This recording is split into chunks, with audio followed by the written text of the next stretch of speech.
Welcome back on capital news. चलिए देखते हैं दिल्ली की 25 फटाफट बड़ी खबरें। साथ ही डेली खबरों से अपडेट रहने के लिए चैनल को सब्सक्राइब करने के साथ वीडियो को लाइक करें। गाजियाबाद के 75,000 उपभोक्ता उठा सकेंगे बिजली बिल राहत योजना का लाभ, 25% तक की मिलेगी छूट। गाजियाबाद के बिजली उपभोक्ताओं के लिए खुशखबरी। प्रदेश सरकार ने 1 दिसंबर से 28 फरवरी 2026 तक बिजली बिल राहत योजना लागू की है। इससे 75,000 उपभोक्ताओं को फायदा होगा, खासकर नेवर पेड और लॉन्ग अनपेड वालों को। 2 किलोवाट तक के घरेलू और 1 किलोवाट तक के वाणिज्यिक उपभोक्ताओं को ब्याज माफी के साथ मूलधन राशि में 25% तक की छूट मिलेगी। दिल्ली को मिली 40 नई ई बसें, 16 विधानसभा क्षेत्र के यात्रियों को होगा फायदा, मिलेगी कई खास सुविधाएं।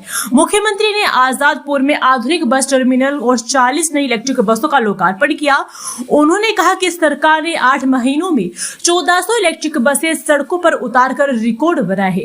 टर्मिनल में आधुनिक वेटिंग एरिया और बेबी फीडिंग रूम की सुविधाएं होगी और इलेक्ट्रिक बसें सीसीटीवी और पैनिक बटन से लैस। दिल्ली एनसीआर में पॉल्यूशन का रेड अलर्ट, कई इलाकों में एक्यूआई जानलेवा। देखिए ताजा अपडेट। दिल्ली एनसीआर में प्रदूषण का स्तर गंभीर बना हुआ है। कई क्षेत्रों में एयर क्वालिटी इंडेक्स जानलेवा स्तर पर पहुंच गया है। एक्यूआई 400 से ऊपर दर्ज किया गया है, जिससे स्वास्थ्य संबंधी समस्याएं भी बढ़ गई है। कुछ इलाकों में एक्यूआई 500 के करीब है, जिसके कारण लोगों को सावधानी बरतने की सलाह भी दी जा रही है। प्रदूषण के बढ़ते स्तर से सांस लेने में भी तकलीफ हो रही है। साइबर सिटी में बनेगा 400 बेड का आधुनिक अस्पताल, मरीजों को मिलेगी बड़ी राहत। हरियाणा सरकार गुरुग्राम में 400 बेड का आधुनिक अस्पताल बनाएगी, जिसके लिए जल्द ही टेंडर जारी किए जाएंगे। स्वास्थ्य मंत्री आरती सिंह राव ने रोटरी ब्लड बैंक में सोलर पावर प्लांट का उद्घाटन किया और 30 नए आरोग्य केंद्र खोलने की घोषणा की। सोहना और फरूख नगर के अस्पतालों में नई मशीनें भी लगाई गई। गुरुग्राम वालों को बिजली कटौती से मिलेगी राहत। 147.94 करोड़ से तैयार होंगे 220 नए फीडर। दक्षिण हरियाणा बिजली वितरण निगम गुरुग्राम में बिजली व्यवस्था सुधारने के लिए 147.94 करोड़ रुपए से 220 नए फीडर बनाएगा। मानेसर डिवीजन में सबसे ज्यादा 93 फीडर बनेंगे। निगम का लक्ष्य है कि 31 मार्च तक काम पूरा हो जाए, जिससे गर्मियों में बिजली की कमी न हो और किलर नए फीडरों से बिजली लोड कम होगा और उपभोक्ताओं को निर्बाध बिजली आपूर्ति मिलेगी। नोएडा के परिषदीय स्कूलों में शीतकालीन सत्र हुआ शुरू। बच्चों को स्वेटर, जूते, मोजे के लिए नहीं मिली राशि। सर्दी के मौसम के शुरू होने के साथ ही परिषदीय स्कूलों में शीतकालीन कक्षाएं 1 अक्टूबर से शुरू कर दी गई। इसके बाद जिले के परिषदीय विद्यालयों में पढ़ाई करने वाले करीब 10,000 छात्र बिना स्वेटर, जूते और मोजे के आने को मजबूर हो रहे हैं, क्योंकि विभागों के खातों में यूनिफॉर्म का पैसा न आने के चलते सर्दी में ठिठुरने को मजबूर है। शिक्षकों का कहना है कि छात्रों की डिटेल पोर्टल के माध्यम से अपडेट कर दी गई है। डिटेल अपडेट किए जाने के बाद भी अभिभावकों के खातों में पैसे नहीं आए हैं। अभिभावक अक्सर स्कूल में आकर पूछते हैं कि उनके बच्चों का रुपया कब आएगा। आतंकी धमाके के बाद सरकार अलर्ट। आज सीएम के चांदनी चौक को लेकर समीक्षा बैठक। लाल किले के सामने आतंकी धमाके के बाद अब दिल्ली सरकार ने भी मोर्चा संभाल लिया है। मंगलवार को मुख्यमंत्री रेखा गुप्ता ने चांदनी चौक की सुरक्षा इंतजामों को लेकर समीक्षा बैठक बुलाई है। इस बैठक में दिल्ली के गृह मंत्री आशीष सूद, चांदनी चौक के सांसद प्रवीण खंडेलवाल तथा दिल्ली पुलिस व पीडब्ल्यूडी के साथ ही अन्य विभागों के उच्च अधिकारी मौजूद रहेंगे। यह बैठक दिल्ली सचिवालय में। यमुना में गिरने वाले 75 नालों पर लगेगा फ्लोमीटर, गंदगी का पता लगाकर इसका समाधान निकालेगा जल बोर्ड। यमुना नदी में प्रदूषण का बड़ा कारण इसमें गिरने वाले नाले हैं। दिल्ली सहित पड़ोसी राज्यों से आने वाले नाले यमुना में मिल रहे हैं। दिल्ली जल बोर्ड में नालों से गिरने वाला गंदगी का पता लगाने के लिए सर्वे कराने का निर्णय लिया है, जिससे कि समस्या का समाधान किया जा सके। नालों पर फ्लोमीटर भी लगाने की तैयारी है। दिल्ली के करीब 22 किलोमीटर शहरी हिस्से में यमुना सबसे अधिक प्रदूषित है। इसे साफ करने के लिए इसमें गिरने वाले नालों के गंदे पानी को रोकना होगा। इसे ध्यान में रखकर यमुना में गिरने वाले 75 नालों का अध्ययन करने का निर्णय लिया गया है। आम आदमी पार्टी की भीतर घातियों पर नजर, सख्त कार्रवाई की तैयारी। आम आदमी पार्टी की भीतर घातियों पर कड़ी नजर है और भीतर घात कर रहे नेताओं पर सख्त कार्रवाई की तैयारी है। दरअसल दिल्ली नगर निगम के 12 वार्डों में हो रहे उपचुनावों में कई विधायक और पूर्व विधायक अपने रिश्तेदारों और पैराशूट उम्मीदवारों को टिकट देने का दबाव बना रहे थे, लेकिन पार्टी ने उन्हें टिकट देने के बजाय अपने ही कार्यकर्ताओं को दिया है। अपने रिश्तेदारों व पैराशूट उम्मीदवारों को टिकट न मिलने से कुछ नेता नाराज हैं और भीतर घात कर रहे हैं। इसके अलावा भी कुछ नेता पार्टी उम्मीदवारों की मदद करने के बजाय विरोधियों को चुपके मदद करते हैं। भीतर घात की जानकारी मिलने पर पार्टी ने ऐसे नेताओं पर कार्रवाई करने के लिए मंगलवार शाम बैठक भी की। दिल्ली की हवा बनी मेडिकल इमरजेंसी, राजधानी में बढ़ते प्रदूषण पर एम्स विशेषज्ञों का सख्त अलर्ट। राजधानी के बढ़ते वायु प्रदूषण को मेडिकल इमरजेंसी बताते हुए एम्स के विशेषज्ञों ने कहा है कि संकट अब इतना व्यापक हो चुका है कि इससे निपटने के लिए सरकारी कदम महत्वपूर्ण तो है, लेकिन पर्याप्त नहीं। इसके लिए सरकार को युद्ध स्तरीय प्रयास करने होंगे। दिल्ली का बढ़ता वायु प्रदूषण केवल फेफड़ों को ही नहीं बल्कि गर्भवती महिलाओं, गर्भस्थ व नवजात शिशु, बुजुर्गों और हृदय मस्तिष्क संबंधी रोगियों के लिए भी गंभीर खतरा पैदा कर रहा है। यह लोक स्वास्थ्य के लिए आपातकाल की स्थिति है। दिल्ली में आप विधायक के दफ्तर को खाली कराने की तैयारी, पुलिस और पार्टी कार्यकर्ता आमने सामने। सुल्तानपुर माजरा से आप विधायक मुकेश अल्हावत के शनि बाजार रोड स्थित कार्यालय को खाली कराने की तैयारी शुरू कर दी है। इस क्रम में बुधवार सुबह विधायक कार्यालय के बाहर बैरिकेडिंग कर बड़ी संख्या में पुलिस बल तैनात कर दिया गया। बैरिकेडिंग और पुलिस की तैयारी की सूचना के बाद बड़ी संख्या में कार्यकर्ता कार्यालय के भीतर जमे हुए हैं। इससे पहले पुलिस और बम स्क्वाड करने दस्ते कार्यालय की तलाशी भी। जिस पत्थर से मिलता है हीरा, वह भी भारत मंडपम में प्रदर्शित अंतर्राष्ट्रीय व्यापार मेले में खींच रहा दर्शकों का ध्यान। 44वें अंतर्राष्ट्रीय व्यापार मेले में एक से बढ़कर एक ऐसे अनेक आकर्षण हैं जो मेला दर्शकों का ध्यान अनायास की अपनी ओर खींच लेते हैं। ऐसा ही आकर्षण है वह पत्थर जिससे कि हीरा मिलता है, यानी किम्बरलाइट। वह भी यहाँ देखने को मिलेगा। इसके साथ साथ महाराष्ट्र के नागपुर जिले में वर्ष 2012 में और असम के गोलापार में वर्ष 1868 में गिरा उल्कापिंड भी यहाँ प्रदर्शित किया गया है। AQI आंकड़ों के बाद अब दिल्ली में प्रदूषकों की हिस्सेदारी पर उठे सवाल, गलत साबित हो रही DSS के पूर्वानुमान। इस समय दिल्ली के बढ़ते प्रदूषण में प्रदूषकों की हिस्सेदारी जानने का एक ही माध्यम है IITM पुणे का डिजिटल स्पोर्ट्स सिस्टम, लेकिन AQI आंकड़ों के बाद अब इस पर भी सवाल उठ गए हैं। प्रदूषण के इस चरम सीजन में भी यह सिस्टम दगा देता नजर आ रहा है। आलम यह है कि DSS पर पूर्वानुमान तक सही साबित नहीं हो रहे हैं। हाल ही के दिनों में DSS पूर्वानुमान में राजधानी में पराली प्रदूषण की हिस्सेदारी में 25 से 30% तक की दिखाई दी है, जबकि हकीकत में महज एक ही दिन पराली प्रदूषण 20% से ऊपर गया।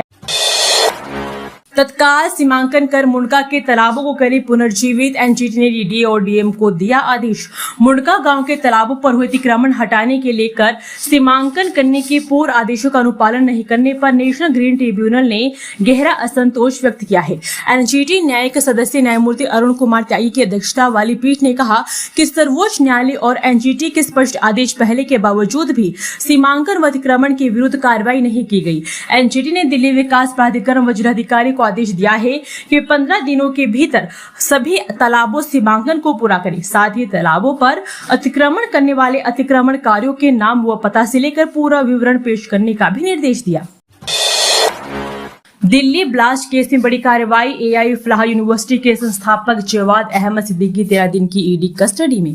जामिया नगर स्थित एक ट्रस्ट के कार्यालय से मंगलवार देर शाम गिरफ्तारी के बाद अल फलाह विश्वविद्यालय के संस्थापक जवाद अहमद सिद्दीकी को ईडी ने मंगलवार को अदालत में पेश किया।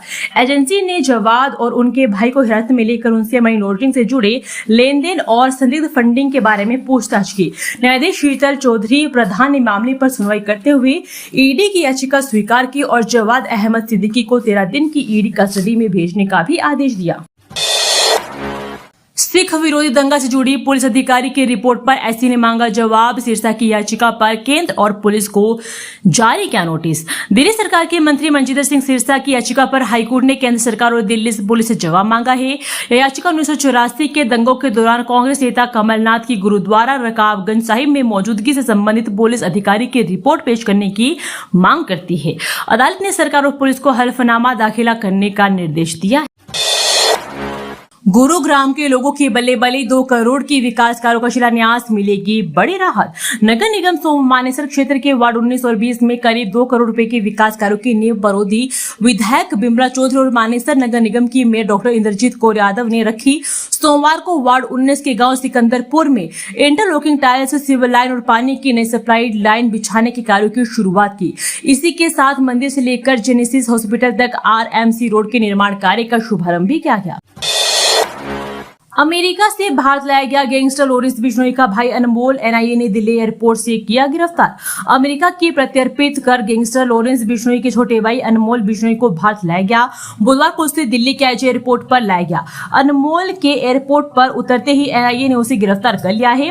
इसके बाद दिल्ली, मुंबई, पंजाब, हरियाणा और राजस्थान की पुलिस उसके खिलाफ दर्ज मामलों में बारी बारी से कार्रवाई करेगी। दिल्ली क्राइम ब्रांच के पास भी अनमोल के खिलाफ 2 केस दर्ज है। 2023 में उसने 2 व्यापारियों से करोड़ों रुपए की रंगदारी मांगी थी और रंगदारी न देने पर उनके घरों पर फायरिंग कराई थी।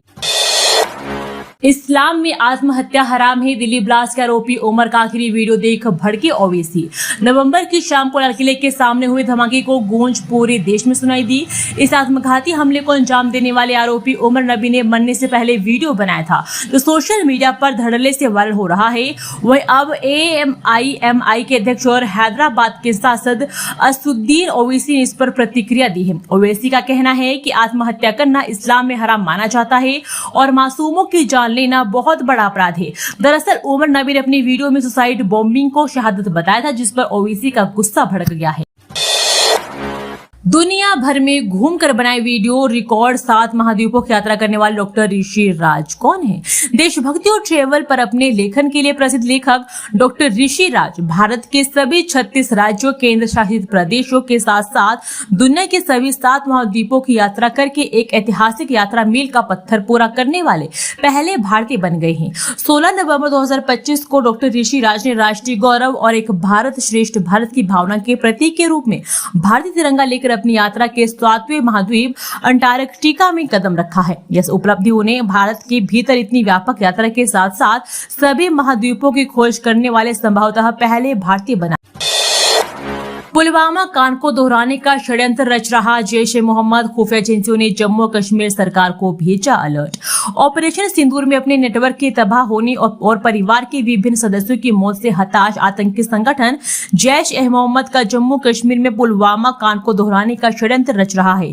वे वहां बम के साथ आत्मघाती आतंकी या फिर आत्मघाती आतंकी दस्ते के जरिए किसी महत्वपूर्ण प्रतिष्ठान या भीड़ वाले स्थान पर हमला कर सकता है। खुफिया एजेंसियों ने जैश-ए-मोहम्मद के इस नए षड्यंत्र का एक अलर्ट जम्मू कश्मीर सरकार को भेजा है। अलर्ट का संज्ञान लेते हुए प्रदेश में सुरक्षा व्यवस्था बढ़ा दी गई है और सभी संदिग्ध तत्वों की निगरानी भी की जा रही है। रोहित शर्मा का राज खत्म, न्यूजीलैंड के बल्लेबाज के नंबर 1 बनकर रच दिया इतिहास। भारतीय टीम के पूर्व कप्तान रोहित शर्मा का ICC की ताजा वनडे बल्लेबाजी रैंकिंग में नंबर 1 का राज खत्म हो गया है। रोहित शर्मा ने कुछ समय पहले सिडनी में ऑस्ट्रेलिया के खिलाफ शतक जमाकर शीर्ष स्थान हासिल किया था। न्यूजीलैंड के डेरिल मिचेल ICC की ताजा बल्लेबाजी रैंकिंग में नंबर 1 बल्लेबाज बन गए हैं। डेरिल मिचेल ने वेस्टइंडीज के खिलाफ पहले वनडे में शतक जमाया था।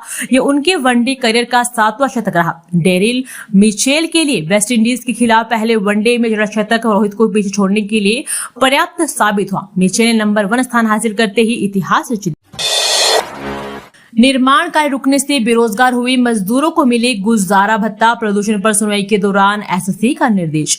दिल्ली एनसीआर में वायु प्रदूषण खतरनाक स्तर पर पहुंच गया है। बिगड़ती हवा से निपटने के लिए वायु गुणवत्ता प्रबंधन आयोग ने NCR में ग्रेडेड एक्शन रिस्पांस प्रोटोकॉल 3 की पाबंदियां लागू की है। ताजा मामले में बुधवार को सुप्रीम कोर्ट को वायु प्रदूषण के मुद्दे पर सुनवाई हुई। इस दौरान सुप्रीम कोर्ट ने दिल्ली, पंजाब, हरियाणा और राजस्थान सरकार को ग्रैप 3 के लागू होने के बाद बेरोजगार हुए निर्माण श्रमिकों को गुजारा भत्ता देने का निर्देश दिया। दिल्ली वासियों के लिए खत्म होने वाला है साइंस पार्क का इंतजार, एनडीएमसी अगले महीने कर सकता है उद्घाटन। लुटियंस दिल्ली में साइंस पार्क शुरू होने का इंतजार जल्द ही खत्म हो सकता है। साइंस पार्क का आखिरकार निर्माण पूरा हो गया है। आगामी माह में इसका उद्घाटन कराने की तैयारी है। 29 लाख रुपए की राशि से 3642 वर्ग मीटर में फैले इस साइंस पार्क को बनाया गया है। पूर्व में स्थान पर एनडीएमसी का स्कूल हुआ करता था, लेकिन छात्रों की कमी से बच्चों को दूसरे स्कूल में स्थानांतरित करके एनडीएमसी ने इस पार्क को तैयार किया है। यहाँ पर साइंस पार्क के साथ ही शिक्षकों का प्रशिक्षण केंद्र भी शुरू किया जाए। पाकिस्तान और दुबई से ऑनलाइन आतंकवाद फैलाने की हो रही थी कोशिशें, भारतीय एजेंसियों ने मंसूबों को किया नाकाम। दिल्ली विस्फोट के सिलसिले में पाकिस्तान स्थित जैश ए मोहम्मद से जुड़े एक आतंकी मॉड्यूल की जांच के दौरान सुरक्षा एजेंसियों ने सीमा पार से ऑनलाइन कट्टरपंथ फैलाने की कोशिश को नाकाम कर दिया है। एनडीटीवी की रिपोर्ट के अनुसार पिछले 48 घंटों के दौरान के सोशल मीडिया हैंडल और फोन नंबरों से जम्मू कश्मीर के पुंछ, राजौरी, डोडा और किश्तवाड़ जिलों में युवाओं को निशाना बनाने की कोशिश की है। ये हैंडल और नंबर पाकिस्तान, पीओके और दुबई से थे। अधिकारियों ने बताया कि भारतीय एजेंसियों ने इनका पता लगाकर इन्हें ब्लॉक कर दिया है। दिल्ली की हवा बनी मेडिकल इमरजेंसी, राजधानी में बढ़ते प्रदूषण पर एम्स विशेषज्ञों का सख्त अलर्ट। राजधानी के बढ़ते वायु प्रदूषण को मेडिकल इमरजेंसी बताते हुए एम्स के विशेषज्ञों ने कहा है कि संकट अब इतना व्यापक हो चुका है कि इससे निपटने के लिए सरकारी कदम महत्वपूर्ण तो है, लेकिन पर्याप्त नहीं। इसके लिए सरकार को युद्ध स्तरीय प्रयास करने होंगे। दिल्ली का बढ़ता वायु प्रदूषण केवल फेफड़ों को ही नहीं बल्कि गर्भवती महिलाओं, गर्भस्थ व नवजात शिशु, बुजुर्गों और हृदय मस्तिष्क संबंधी रोगियों के लिए भी गंभीर खतरा पैदा कर रहा है। यह लोक स्वास्थ्य के लिए आपातकाल की स्थिति है। दोस्तों, वीडियो पसंद आया तो वीडियो को लाइक एवं चैनल को सब्सक्राइब कीजिए और कमेंट करके बताइए कि आप दिल्ली के किस जगह से इस वीडियो को देख रहे हैं। जय हिंद, वंदे मातरम।